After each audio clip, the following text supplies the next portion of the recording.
नमस्कार दोस्तों, consistent compounder की सीरीज़ में आज हम डिस्कस करेंगे पीडीलाइट इंडस्ट्रीज़ के बारे में। आज के वीडियो 5 पार्ट्स में ब्रेक किए गए हैं। फर्स्ट पार्ट में हम डिस्कस करेंगे इनके बिजनेस के बारे में। सेकंड पार्ट में हम डिस्कस करेंगे इनके रेवेन्यू ब्रेकअप के बारे में। थर्ड पार्ट में हम डिस्कस करेंगे इनके फाइनेंशियल्स रेशियो। फोर्थ पार्ट में हम डिस्कस करेंगे टेक्निकल्स एंड लास्ट पार्ट में हम डिस्कस करेंगे कि short term and long term view क्या हमें दिखता है।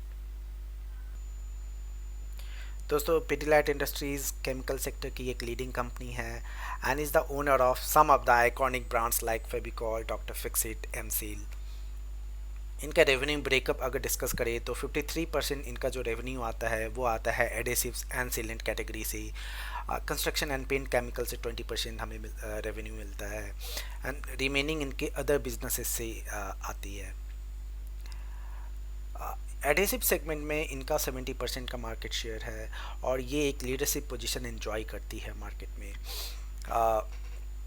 अगर हम इनके मैन्युफैक्चरिंग प्लांट्स के बारे में डिस्कस करें तो आज के डेट में इनके पास 26 मैन्युफैक्चरिंग फैसिलिटीज़ है एंड नेक्स्ट ईयर इनका जो कैपेक्स है, इन्होंने काफ़ी अच्छा कैपेक्स अनाउंस किया है। Next year by the end of next year ये 12 न्यू फैसिलिटीज़ ऐड करने जा रहे हैं।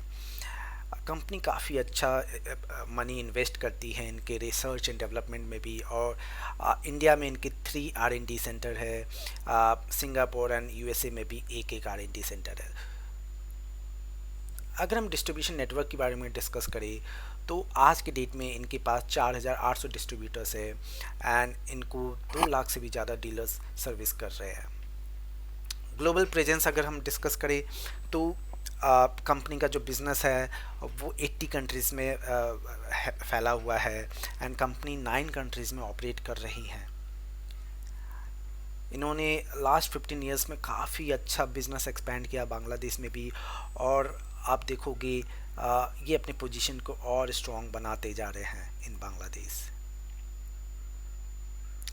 कंपनी रिसेंटली डिजिटल इनिशिएटिव्स पे काफ़ी फोकस कर रही है और ये चाह रहे हैं कि इनका जो मेन जो इनोवेशन है वो डिजिटल प्लेटफॉर्म पे आए, सो डैट ये जो अपने कंज्यूमर, जो अपने कस्टमर्स है उसे इंटरेक्ट कर सके विदाउट एनी मीडिएटर्स।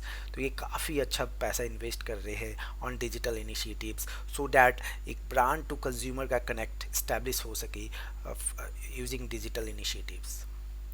चलिए अब हम इनके फाइनेंशियल रेशियो के बारे में डिस्कस कर लेते हैं। कंपनी का मार्केट कैप इज़ 1,31,000 करोड़, जो कि इसे एक लार्ज कैप कंपनी बनाती है। ROC रेशियो अगर देखें तो which this is 26.1, ROE is 20.2, तो काफ़ी अच्छे फाइनेंशियल रेशियोज़ हैं।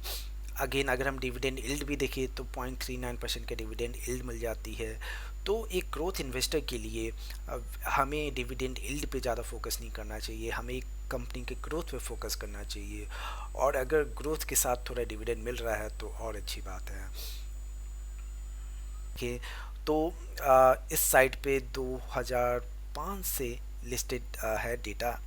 तो 2005 में जहाँ इसके प्राइस 26 के आसपास हुआ करते थे, जो कि एक समय मोर देन 2800 तक गया था, डैट मीन्स 100 टाइम्स से भी ज़्यादा का रिटर्न।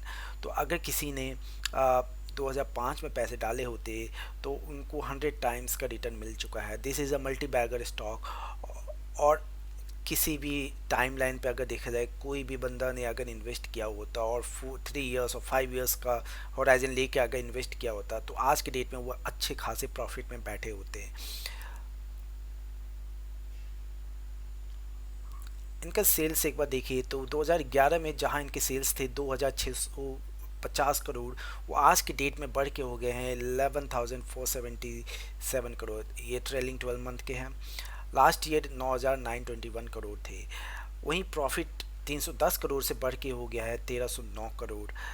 अगर हम लास्ट 2 ईयर देखें, ट्रेलिंग 12 मंथ का देखिए एंड मार्च 2022 का देखिए, तो यहाँ ओपीएम ड्रॉप हुआ है और इसके पीछे का रीज़न है inflation and high input cost.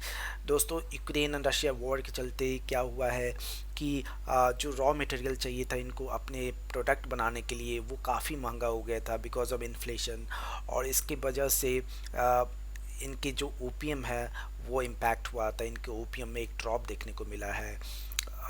But ये एक टेम्पररी फेज़ है, और गोइंग फॉरवर्ड जो मेजर्स फेड और जो आरबीआई ले रहे हैं, उसे ये समझ में आ रहा है कि वो इन्फ्लेशन को रिड्यूस करना चाह रहे हैं।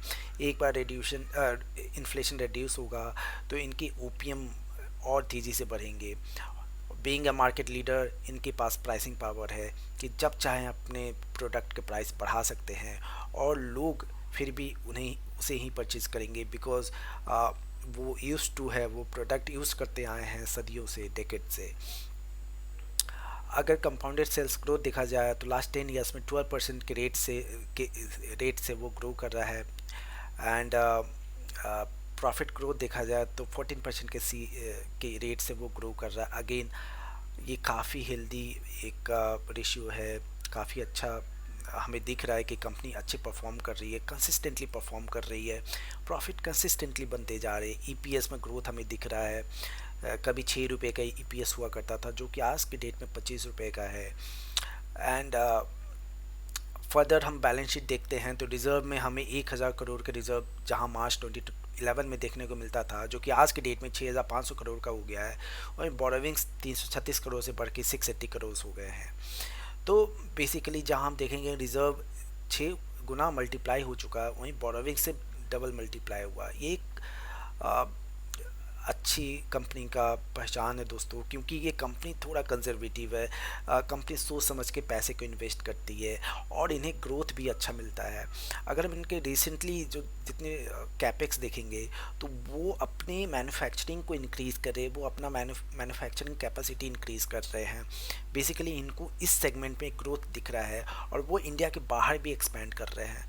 तो इनका जो मैनेजमेंट की अगर हम देखें जो कमेंट्री है, तो मैनेजमेंट का कमेंट्री सिंपल है। ये अपने सेल्स का 5% एलोकेट करना चाहते हैं कैपेक्स पे। हर साल ये पैसा अपना कैपेक्स पे रखना चाहते हैं, सो दैट इनका जो फ्यूचर जो है, इनका जो नेक्स्ट जनरेशन के लिए वो अपने बिल्ड कर रहे हैं, सप्लाई चेन पे इन्वेस्ट कर रहे हैं। और ये इस बात से भी एविडेंट हो जाता है कि जहाँ मार्च 2011 में फिक्स्ड एसेट इनके पास 564 करोड़ के थे, आज की डेट में वो 4790 करोड़ के हो गए हैं।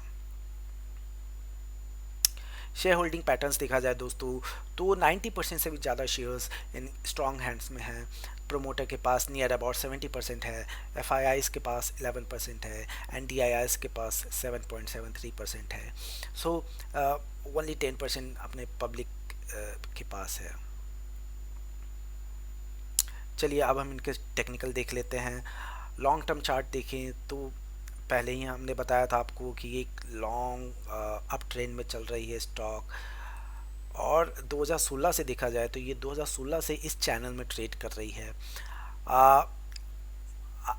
अब चलिए डिस्कस कर लेते हैं कि हम इसे कहाँ पे ख़रीदना चाहिए, कहाँ पे बेचना चाहिए।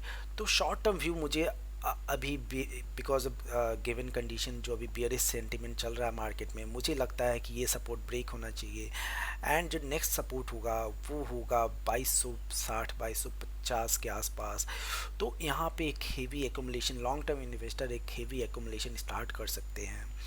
अगर आपके पास सरप्लस मनी है एंड आपको एसआईपी करना है तो आप इस लेवल पे भी एसआईपी कर सकते हैं, क्योंकि इनका लॉन्ग टर्म जो ट्रेंड है वो ऊपर ही जाना है। शॉर्ट टर्म के लिए मे भी थोड़ा पेन हो सकता है, लेकिन लॉन्ग टर्म में ये पैसा मल्टीप्लाई ही करेगा।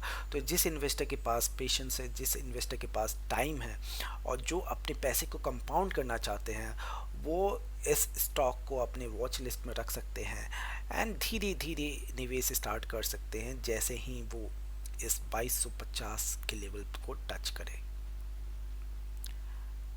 That's it for the video guys. Thank you very much for watching my video, और please like share and subscribe करिएगा। हमें बताइएगा कि आपको इस वीडियो में क्या अच्छा लगा, क्या बुरा लगा, और अगर कहीं इम्प्रूवमेंट चाहिए तो प्लीज़ ऑल्सो सजेस्ट कि हम क्या इम्प्रूवमेंट करें। धन्यवाद।